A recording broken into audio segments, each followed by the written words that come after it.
സർവം കൃഷ്ണാർപ്പണമസ്തു. ഹരേ കൃഷ്ണ. ഇന്നൊരു കഥ കേൾക്കാം. ഒരു ദിവസം ദിവ്യജ്ഞാനിയായ നാരദ മഹർഷി ബ്രഹ്മാവിനെ സന്നിധാനത്തിൽ സന്ദർശിച്ചു. തൻ്റെ അനന്തര സഖിയായ വീണയുടെ തന്ത്രികളിൽ സുനാദം വിതറി ബ്രഹ്മദേവനെ ഭക്തിപൂർവ്വം സ്തുതിച്ചു.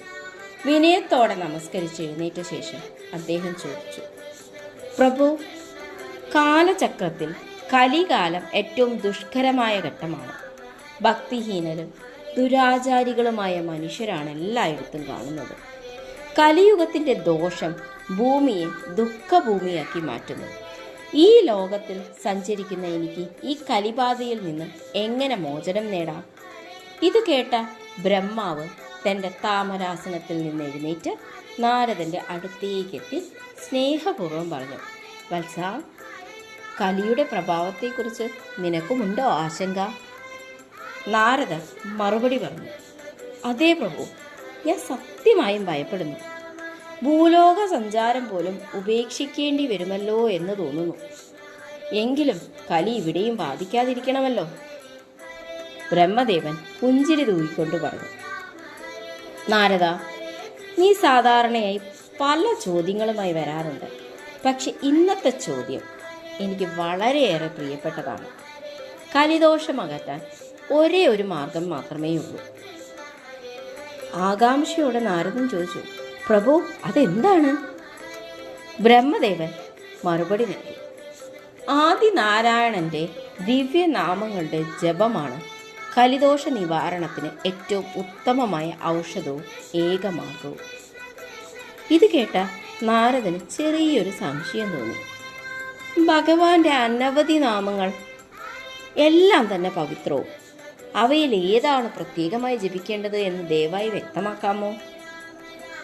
ബ്രഹ്മദേവൻ പറഞ്ഞു, സർവവേദങ്ങളുടെയും ഗൂഢരഹസ്യം ഞാൻ നിന്നോട് പങ്കുവയ്ക്കാം. കലിയുഗത്തിൽ ഏറ്റവും ശക്തിയേറിയ ദിവ്യനാമം ഹരേ രാമ എന്നതാണ്. അദ്ദേഹം ഭക്തിപൂർവ്വം ജപിച്ചു, ഹരേ രാമ രാമ രാമ ഹരേ ഹരേ, ഹരേ കൃഷ്ണ കൃഷ്ണ കൃഷ്ണ ഹരേ ഹരേ.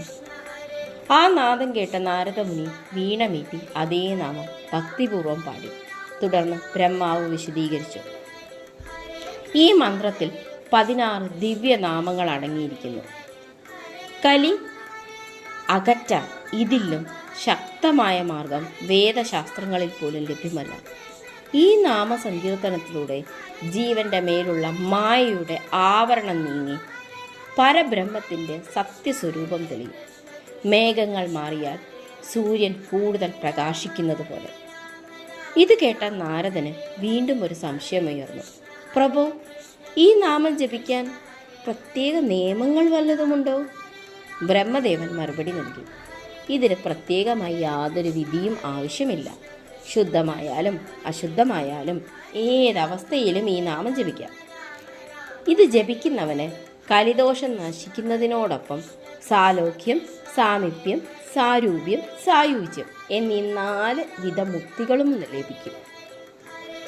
അദ്ദേഹം ഒന്നുകൂടി പറഞ്ഞു, ഈ മഹാമന്ത്രം 3 കോടിയോളം ജപിച്ചാൽ ഗുരുതരമായ പാപങ്ങളും നശിക്കും. മനുഷ്യരോടും ദേവന്മാരോടും പിതൃക്കളോടും ചെയ്ത ദോഷങ്ങൾ പോലും ഇല്ലാതാകും. എല്ലാ കഷ്ടതകളിൽ നിന്നുമുള്ള വേഗത്തിലുള്ള മോചനം നേടാൻ ഈ നാമം മാത്രം മതിയാകും. ഇതിൽ യാതൊരു സംശയവുമില്ല. ബ്രഹ്മദേവന്റെ ഈ വാക്കുകൾ നാരദനെ ആശ്വസിപ്പിച്ചു.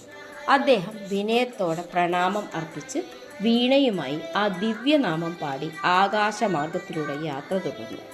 കലിയുഗത്തിൽ ഏറ്റവും ശക്തിയേറിയ നാമം ഹരേ രാമ രാമ രാമ ഹരേ ഹരേ, ഹരേ കൃഷ്ണ കൃഷ്ണ കൃഷ്ണ ഹരേ ഹരേ. ഹരേ രാമ ഹരേ കൃഷ്ണ. സർവം കൃഷ്ണാർപ്പണമസ്തു. നന്ദി.